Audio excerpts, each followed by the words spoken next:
यहां पर टैक्स चोरी करते हैं उस देश में जो एक गरीब देश के ये लोग रईस लोग हैं।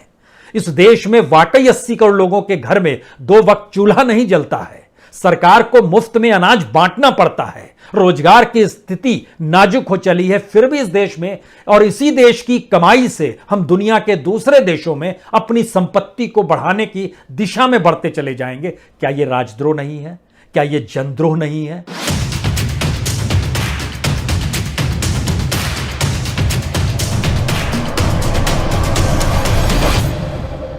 दोस्तों नमस्कार। बहुत तालियां बजाई थी आपने जब यह ऐलान हुआ था कि ब्लैक मनी बाहर से लाएंगे और 15 लाख रुपए आपके खाते में जमा कर देंगे। उसके बाद आप निराश हो गए। ब्लैक मनी आ नहीं रही है या आपके खाते में 15 लाख रुपए जा नहीं रहे हैं। तो हम आपको एक नई उम्मीद जगाते हैं। 2024 के चुनाव तक इस देश में जो प्रधानमंत्री पद का दावेदार होगा वो ऐलान कर सकता है कि ब्लैक मनी हम बाहर से लाएंगे और आपके खाते में 15 नहीं 25 लाख रुपए डाल देंगे। क्योंकि 2013-14 में जो भी कयास लगाए जा रहे थे कि दुनिया के अलग अलग देशों के बैंकों में भारतीयों का जितना पैसा जमा है, चाहे वो टैक्स चोरी का हो, चाहे वो काले धन के तौर पर हो, उसकी तादाद इस दौर में बढ़ चुकी है और इतनी ज्यादा बढ़ चुकी है और इतनी बड़ी तादाद में ब्लैक मनी को दुनिया के अलग अलग देशों में शामिल करने वाले लोगों की कतार है कि उस कतार के कई लोग इस देश को छोड़कर भाग गए। कुछ इसी देश में रहते हैं। जो टैक्स चुराते हैं और बाहर पैसा लगाते हैं उसमें इस देश के नामी गिरामी लोग भी हैं। एक के बाद एक 2014 के बाद से या 2014 के पहले से ब्लैक मनी को लेकर दुनिया के अलग अलग देशों ने जो भी लिस्ट भारत सरकार को सौंपी, क्या आपने कभी किसी का नाम सुना है? क्या आपने इसको जानने की कोशिश भी की है कि वो कौन शख्स है, उसकी कितनी संपत्ति है जो बाहर के बैंकों में जमा है, बाहर के अलग अलग एस्टेब्लिशमेंट में अलग अलग कंपनियों के जरिए भारत में टैक्स चोरी के नाम पर और ब्लैक मनी को छुपाने के लिए टैक्स हेवन के तौर पर दुनिया के जहां जहां बैंकों में पैसा जमा है वह पैसा क्यों नहीं आ पाता है? तो 15 लाख नहीं 25 लाख लेने के लिए आप तैयार हो जाइए, क्योंकि आज जो हम सूची आपके सामने रख रहे हैं हो सकता है उसके सुनने के बाद आपके भीतर गुस्सा भर जाए। आप ये कहने लगे इस देश की जांच एजेंसी जांच नहीं करती है। आप यह भी कह सकते हैं सुप्रीम कोर्ट ने जिन बातों का जिक्र किया वो बातें क्या हवा हवाई हो गई। आप यह भी कह सकते हैं 2014 में जब मोदी सरकार आई थी तो पहली कैबिनेट की बैठक में ही उसने एक SIT बनाई थी ब्लैक मनी को लेकर, लेकिन उसके बाद कोई नाम क्यों नहीं आ पाया? उसका सच यह है कि इस देश के भीतर में लगभग 8000 लोग ऐसे हैं जो पॉलिटिशियंस हैं, जो कॉरपोरेट से जुड़े हुए हैं, जो कारोबारी हैं, जो सेलिब्रिटीज हैं और उनके चेहरों को हर कोई पहचानता है। वो भारत के सिस्टम का हिस्सा भी हैं और उनका पैसा दुनिया के अलग अलग बैंकों में अलग अलग प्रतिष्ठानों में लगा हुआ है। और उसका आकलन करने की स्थिति में आज हम आपके साथ दस्तावेज लेकर बैठे हैं। पहले तो हम आपको यह बता दें कि दरअसल 2008 में पहली बार जब लिंचस्टाइन बैंक पेपर निकल कर आया था तो बीजेपी ने बड़ा शोर मचाया था। मनमोहन सिंह सरकार नामों को छुपा रही है। हम इन नामों को छुपाने नहीं देंगे। और याद कीजिएगा तो 2009 के चुनाव में भी यह कहा गया था कि ब्लैक मनी वालों को मनमोहन सिंह सरकार छुपा लेती है। फिर 2010 में विकिलीक्स आया। विकिलीक्स में जिन लोगों के नाम थे उसमें पॉलिटिशियंस के 30 ऐसे नाम थे जो इस देश के राष्ट्रीय पॉलिटिकल पार्टी और छत्रपों की कतार में ऐसे ऐसे चेहरे थे जो आज भी हैं, लेकिन उन पर कभी किसी ने हाथ नहीं डाला, वो नाम निकलकर सामने आए नहीं। फिर कहा गया 2014 के चुनाव के वक्त में हम सारे नाम सामने लेकर आ जाएंगे, मनमोहन सरकार नहीं बताती है। 2011 में HSBC पेपर्स निकल कर आए, फिर कोई नाम नहीं बताया गया। 2014 में ऑफशोर, जो दुनिया के अलग अलग टैक्स हेवन वाली जगह है, वहां पर कितने भारतीयों का पैसा है इसकी भी जानकारी निकल कर आई। लेकिन मनमोहन सिंह सरकार तो कुछ बताती नहीं थी। कहती थी कि हमने सुप्रीम कोर्ट को जानकारी दे दी है और अभी हम उन देशों के साथ समझौता करना चाह रहे हैं जहां पर इन नामों को बताएंगे तो फिर उसके बाद उन पैसे को ला भी सके। लेकिन सवाल है उसके समानांतर बीजेपी तो पार्लियामेंट से लेकर सड़क तक शोर मचा रही थी, हम आएंगे तो देखिए उसके बाद पैसा एक एक आ जाएगा और आपके खाते में 15-15 लाख रुपए पहुंच जाएंगे। तो यह सारी चीजें क्यों नहीं निकल कर आई, आपके जहन में पहला सवाल होगा। और दूसरा सवाल इसके आगे का शुरू होता है। 2014 में लग्जमबर्ग लीक्स निकल कर आया, उसका पैसा किसके पास था, किसी ने नहीं बताया। कौन लोग थे, नहीं बताया गया। 2015 में स्विस लीक, स्विस बैंक में जिनका पैसा था वह भी नाम निकल कर आए। 2016 में बहमास लीक्स निकल कर आया, उसकी भी जानकारी सरकार ने नहीं दी। उसके बाद पनामा पेपर निकल के आया, फिर सरकार ने क्या कार्रवाई की, उन पैसों का क्या किया, नहीं बताया। उसके बाद पैराडाइज पेपर 2017 में निकल कर आया, फिर सरकार ने नहीं बताया। और पिछले दिनों यानी 2021 में पंडोरा पेपर निकल कर आए। यह सारी परिस्थिति इसलिए बड़ी महत्वपूर्ण हो चली है क्योंकि तब से लेकर अब तक यानी बीते 12 साल के भीतर में लगभग 10 पेपर जो दुनिया के अलग अलग हिस्सों में भारतीयों के नामों के साथ आए, जब उन लिस्टों को लेकर जो भी जानकारी, चाहे वो लिंचस्टाइन की हो, विकिलीक्स की हो, ऑफशोर की हो, स्विस लीक्स की हो, बहमास की हो, पनामा की हो, पैराडाइज की हो, या फिर मौजूदा वक्त में पंडोरा की हो, तकरीबन 8000 भारतीयों के नाम उसमें मौजूद हैं। इन 8000 भारतीयों के ऊपर जो टेंटेटिव जानकारी दी गई, बाकियों की जानकारी अलग है। स्विस बैंक में बहुत पैसा पड़ा हुआ है, लेकिन इनके बारे में जानकारी निकल कर आई, अगर सारे पैसे को मिला दीजिएगा तो ये 50 लाख करोड़ रुपए पार कर जाएंगे। 2014 में लौट जाइएगा तो आपके जहन में फिर यह सवाल आएगा, उस समय भी तो रकम कुछ ऐसी ही बताई जाती थी। अडवाणी जी कहते थे 20 लाख करोड़, सीबीआई के डायरेक्टर कहते थे 50 लाख करोड़, बीजेपी कहती थी 30 लाख करोड़, हर कोई अपने अपने हिसाब से बता रहा था, लेकिन वो आंकड़ा 50 लाख करोड़ तक गया था। आज की तारीख में सिर्फ इन 8000 भारतीयों के ऊपर 50 लाख करोड़ जो है, उसमें सबसे मुख्य नाम जो मौजूदा वक्त में भारत के कॉरपोरेट में, भारत की सेलिब्रिटी के तौर पर, भारत के नेताओं की फहरिस्त में, भारत के कारोबारियों में, इसमें अगर देखना शुरू कीजिएगा तो लिंचस्टाइन पेपर में तकरीबन 6500 करोड़ रुपए फंसे हुए थे। और उसमें जो लोगों के नाम थे, उसमें तमाम नामों से हटकर 26 ऐसे इंडिविजुअल थे जिनकी राजनीतिक पहचान और कॉरपोरेट पहचान आज भी है।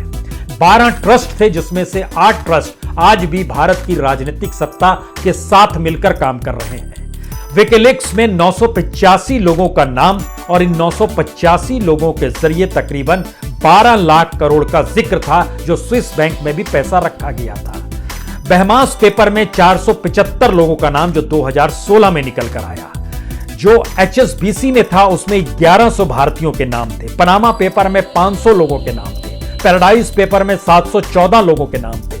और कुछ दिनों पहले जो पेंडोरा पेपर आया है उसमें 300 लोगों के नाम है। सवाल यह है, भारत के भीतर ऐसे ऐसे लोगों के नाम इस पेंडोरा पेपर में जब आए तो पुरानी चीजों को टटोलने की इच्छा हो गई, क्योंकि मौजूदा वक्त में भारत के वैसे लोग जो हैं अपने आप को भारत में दिवालिया घोषित कर चुके हैं। मसलन अनिल अंबानी, उनका नाम भी पेंडोरा पेपर में है कि दुनिया के अलग अलग हिस्सों में उन्होंने कितने करोड़ खरबों खपाए हुए हैं।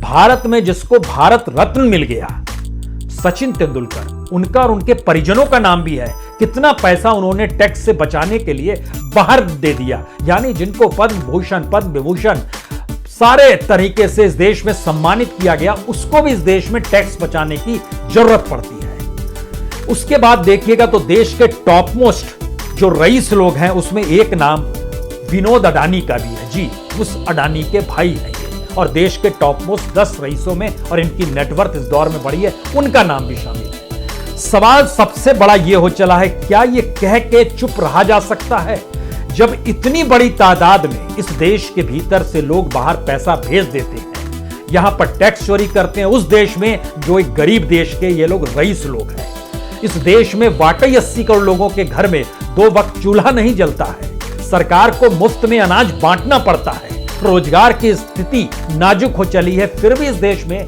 और इसी देश की कमाई से हम दुनिया के दूसरे देशों में अपनी संपत्ति को बढ़ाने की दिशा में बढ़ते चले जाएंगे। क्या यह राजद्रोह नहीं है?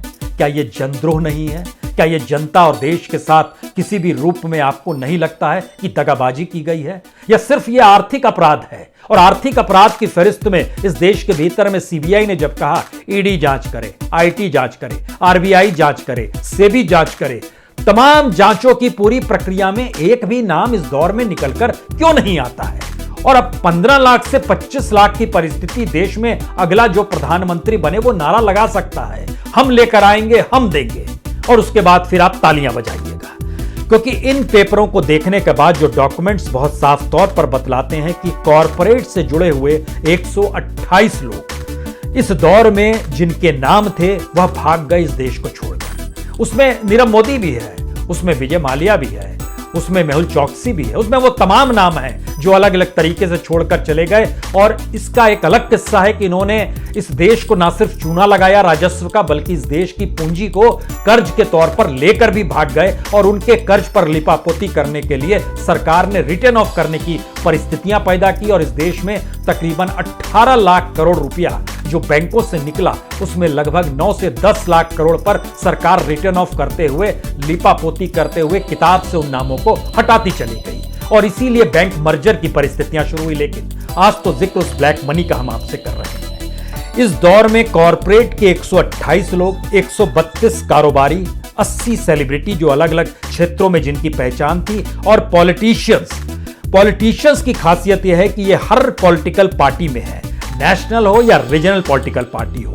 और ना सिर्फ इन पॉलिटिकल पार्टीज में जिन नामों का जिक्र है वो उत्तर प्रदेश के छत्रप हैं, वो बिहार के छत्रप हैं, वो तमिलनाडु के छत्रप हैं, वो तेलंगाना के छत्रप हैं, वो आंध्र प्रदेश के छत्रप हैं, वो महाराष्ट्र के छत्रप हैं। इन छत्रपों की पॉलिटिकल पार्टीज का नाम इस फहरिस्त में बार बार निकल कर आया, जो हमने 10 नाम आपके सामने पढ़ दिए, जो 2008 से लिंचेस्टाइन पेपर से निकलकर पंडोरा पेपर के तौर पर इस देश में लगातार आते चला गया। ऐसा नहीं है कि सरकार के पास जानकारी नहीं है, ऐसा भी नहीं है सरकार उन नामों को नहीं जानती है, ऐसा भी नहीं है कि उन नामों के साथ कितनी रकम बाहर लगी हुई है यह भी नहीं जानती है। लेकिन भारत में राजनीति सबसे ताकतवर नहीं, सबसे पूंजीपति के तौर पर होती है। तो क्यों नहीं इस राजनीति का लाभ उठाया जाए और उन नामों पर नकेल कसने के लिए कि वह खामोशी बरते, अन्यथा कल उन्हें जेल में कानून डाल देगा, तो यह बार्गेनिंग की प्रक्रिया शुरू हो जाए। शायद इसीलिए हर दरवाजे पर ईडी नजर आएगी, हर दरवाजे पर आईटी नजर आएगा, हर जगह पर सीबीआई का नोटिस आपको दिखाई देगा जो कंपनी चला रहे हैं। और इस पूरी प्रक्रिया के भीतर में अब जब एनसीबी भी सक्रिय हुआ है, जो नैर्कोटिक्स कंट्रोल ब्यूरो है, उसके मातहत जो मनी लॉन्ड्रिंग का पूरा खेल है, उससे जुड़े हुए जो 128 कॉर्पोरेट और 132 जो कारोबारी हैं, उनका जो हमने जिक्र किया, उनका नाम भी कहीं ना कहीं ईडी और एनसीबी की सूची में आता है कि ये मनी लॉन्ड्रिंग करके इस देश से बाहर भाग गए। सरकार उनके पैसे को क्यों नहीं ला पाई, उनके नामों को सार्वजनिक तौर पर उजागर क्यों नहीं कर पाई? सुप्रीम कोर्ट ने प्राइम मिनिस्टर मोदी जैसे ही बने और एसआईटी बनाई, तो उसके बाद एक कमिटी बनाई थी जिसमें इस देश के 12 जांच एजेंसीज के तौर पर जो काम करते हैं, हर डिपार्टमेंट अपने तौर पर वहां पर योगदान दे रहा था। उसके बावजूद भी बीते 7 बरस में कोई नाम निकलकर क्यों नहीं आया? क्या यह सब कुछ सिर्फ इसलिए हो रहा है कि इस देश के भीतर की रईसी, यानी इस गरीब देश में जो रईस लोग हैं, उनकी रईसी पर कोई आंच ना आए?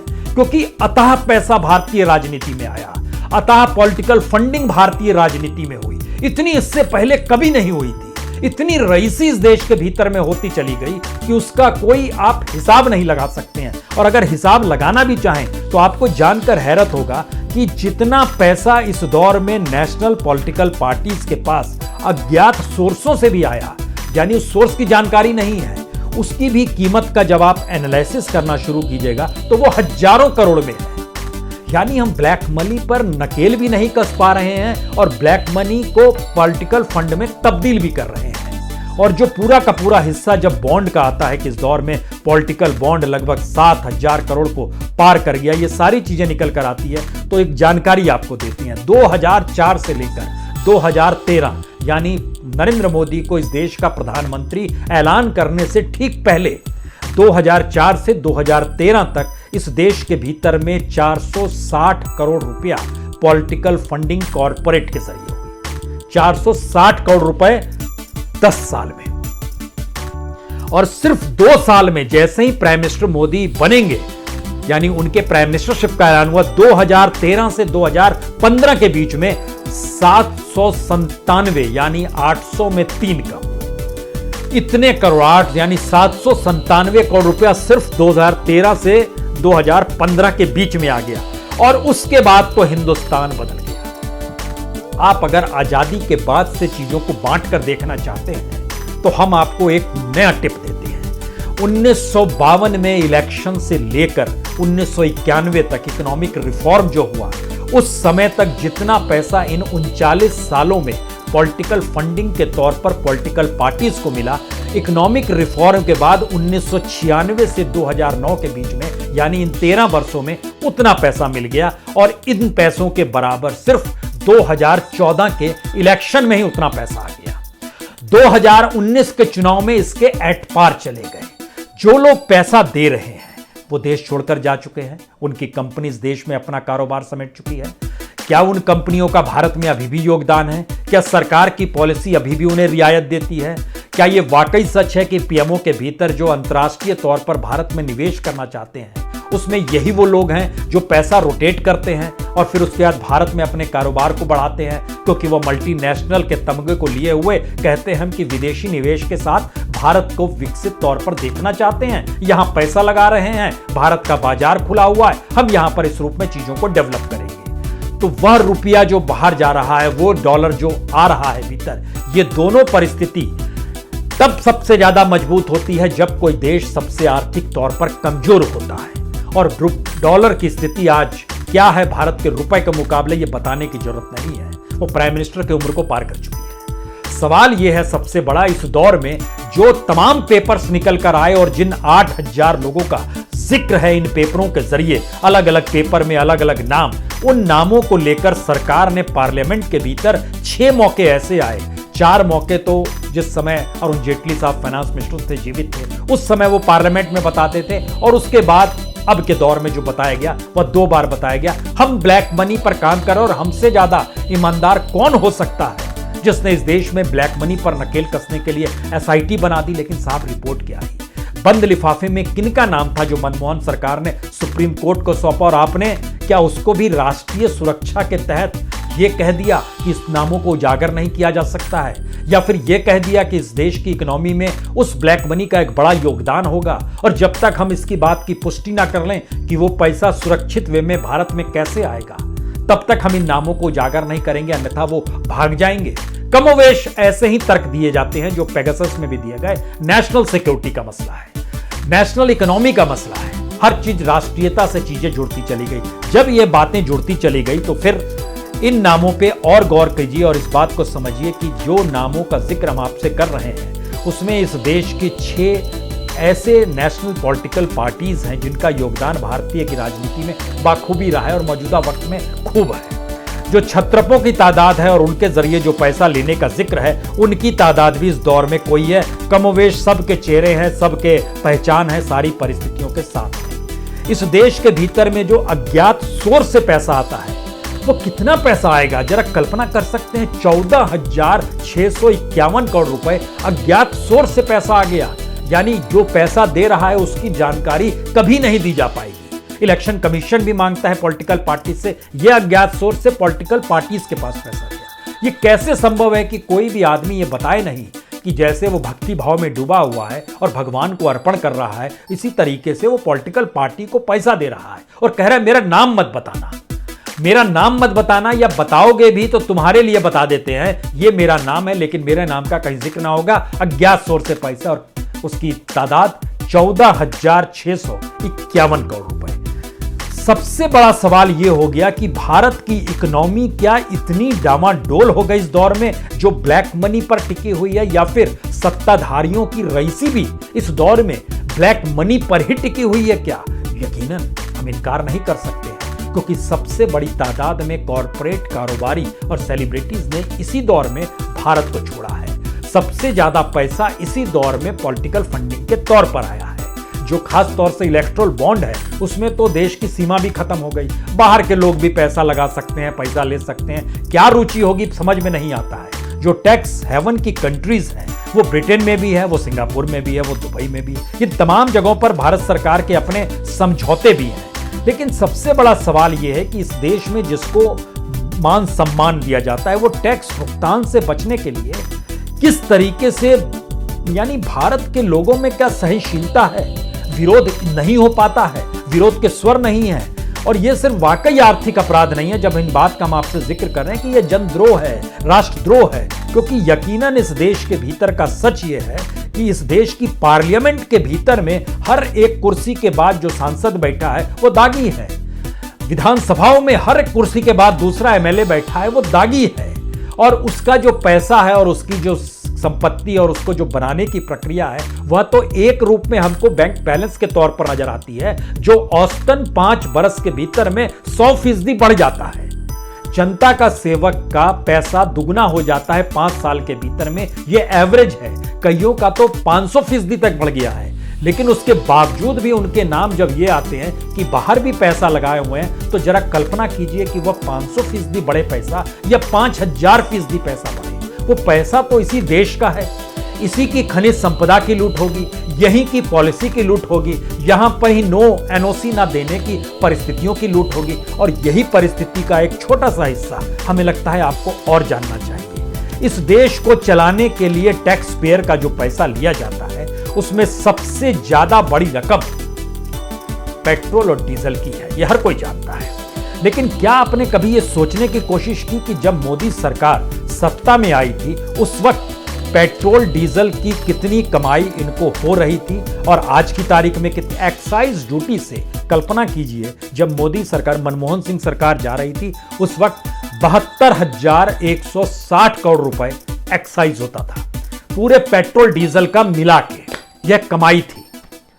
लेकिन आज की तारीख में 2021 में यह 72,160 करोड़ एक्साइज ड्यूटी जो सरकार वसूलती है वो बढ़ते बढ़ते 3,90,000 करोड़ तक पहुंच गई। यानी कल्पना के परे है कि 72,000 से 3,90,000 करोड़ रुपए सिर्फ एक्साइज ड्यूटी सेंट्रल गवर्नमेंट लेती है। इसके पैरेलल में बार बार सेंटर कहती है स्टेट क्यों नहीं कम करता है। स्टेट गवर्नमेंट भी जब अगर 2013 में पहुंच जाइएगा, उस समय स्टेट गवर्नमेंट 1,25,000 करोड़ रुपए वैट के जरिए या जो स्टेट को टैक्स मिलता है उसके जरिए वो कमाती थी पेट्रोल डीजल के जरिए, वह 1.25 लाख करोड़ रुपए बढ़कर 2 लाख करोड़ तक पहुंचा है, और यहां पर 72,000 करोड़ से बढ़कर 3,90,000 करोड़ तक पहुंचा है। सिर्फ इतना सच नहीं है, सबको इसमें कैसे शामिल कर लेना है, हमने सोचा कि जरा इसका ढांचा भी निकाला जाए। और आपको जानकर हैरत होगी, जो डॉक्यूमेंट्स हमारे पास हैं उसमें पता चला कि इस देश के भीतर में 60,799 पेट्रोल पंप हैं। अब उसमें यह मत सोचिएगा कि इंडियन ऑयल के पास 26,850 हैं, भारत पेट्रोलियम के पास 14,675 है, हिंदुस्तान पेट्रोलियम के पास 14,161 है। महत्वपूर्ण यह नहीं है, महत्वपूर्ण यह है कि जो पेट्रोल पंप चलते हैं उन पेट्रोल पंप के मालिक कौन है। 60,799 पेट्रोल पंप में से जानकारी निकल कर आई कि लगभग 30,966 पेट्रोल पंप के मालिक जो हैं वह पॉलिटिकल पार्टी या पॉलिटिकल परिवारों से जुड़े हुए हैं। ठीक वैसे ही जैसे देश के गृह राज्य मंत्री अजय मिश्रा जो हैं, उनके बेटे आशीष मिश्रा जो किसानों के ऊपर किस अहंकार में गाड़ी और किस तेवर के साथ गाड़ी से रौंचे चले गए, वह भी एक पेट्रोल पंप चलाते हैं। तो इस देश में पॉलिटिकल नेताओं के पास और उनके परिवारों के पास 30,966 पेट्रोल पंप हैं देश के कुल 60,799 पेट्रोल पंप में से। यह इस देश की राजनीति है। दूसरा हिस्सा इस देश का और भी भत्स है, उसका जिक्र हम कल भी कर रहे थे, शराब को लेकर 2013 में यह जानकारी निकल कर आई कि आखिर कितना पैसा उस समय ये लोग वसूलते थे एक्साइज के जरिए। जानकारी आई कि लगभग 85,000 करोड़ रुपया एक्साइज के जरिए शराब से कमाई होती थी, लेकिन आज की तारीख में ये बढ़ते बढ़ते लगभग 3 लाख करोड़ हो गया है। अब कल्पना कर रहे हैं इस देश के भीतर में, जहां पर एक वक्त का चूल्हा जला पाने की परिस्थिति ना हो, जहां सरकार 80 करोड़ लोगों को 5 किलो अनाज फ्री में देने की परिस्थितियों को देख रही हो और इस देश की गरीबी को देख रही हो। गरीब देश के रईस लोग और उस रईस लोगों की सुविधाओं के लिए जो पूरा सिस्टम बनाया जाता है, उस सिस्टम में इस देश के 100 करोड़ लोग कतई नहीं मैटर करते हैं। और शायद ये देश के लिए सारी पॉलिसी, चाहे वो डिजिटल इंडिया हो, चाहे वो कोई भी आधुनिक और चकाचौंध वाला भारत हो, इस देश के 20-25 करोड़ से ज्यादा लोगों के लिए कुछ भी नहीं है। बाकी लोग कीड़े मकोड़े की तरह जिंदगी जिए, सरकार पर आश्रित रहें और उनका महत्व एक बराबर का चुनाव के वक्त वोट देने के तौर पर होगा और वहां भी वो वोट हम आपके अनुकूल कराने की परिस्थितियों को पैदा कर लेंगे, क्योंकि पेट भरना महत्वपूर्ण है, कुछ पैसे जेब में होने चाहिए। इन परिस्थितियों में अगर यह देश चल रहा है तो जरा कल्पना कीजिए, क्या वाकई ताली बजाई जा सकती है कि 15 लाख रुपए काला धन जो देश में आता वो मिलेगा और आने वाले वक्त में वो बढ़ते बढ़ते 25 लाख तक हो जाएगा। इस स्थिति में ये देश जी रहा है। कमाल की परिस्थिति है। और इन परिस्थितियों में देश में जो पॉलिसी हजारों करोड़ों की बनाई जाती है उसका पैसा कहां पर है? और इस देश में जो अपने तौर पर डेवलपमेंट शब्द निकल कर आता है, वो डेवलपमेंट शब्द दरअसल ब्लैक मनी के डेवलपमेंट को लेकर है, क्योंकि स्विस बैंक की अपनी रिपोर्ट हो, यूएनबीसी की रिपोर्ट हो या फिर एचएसबीसी की रिपोर्ट हो, लिचेनस्टाइन पेपर के बाद और विकीलीक्स के बाद ऑफशोर को लेकर जो दुनिया भर की रिपोर्ट्स हैं कि ऑफशोर में दुनिया में सबसे ज्यादा पैसा भारतीयों का ही लगा हुआ है। और कमाल की स्थिति है, इन सब के बीच भी कोई गुस्सा इस देश में नहीं है। खामोशी के साथ हम ये मानकर चलते हैं, अच्छा उसने टैक्स चोरी की है, ठीक है, उसने आर्थिक अपराध किया है, ईडी ने दबिश दे दी ना। यह इस देश के साथ विद्रोह की परिस्थितियां हैं, ये राष्ट्रद्रोह और राजद्रोह की कैटेगरी में आता है। बहुत बहुत शुक्रिया, बहुत बहुत शुक्रिया।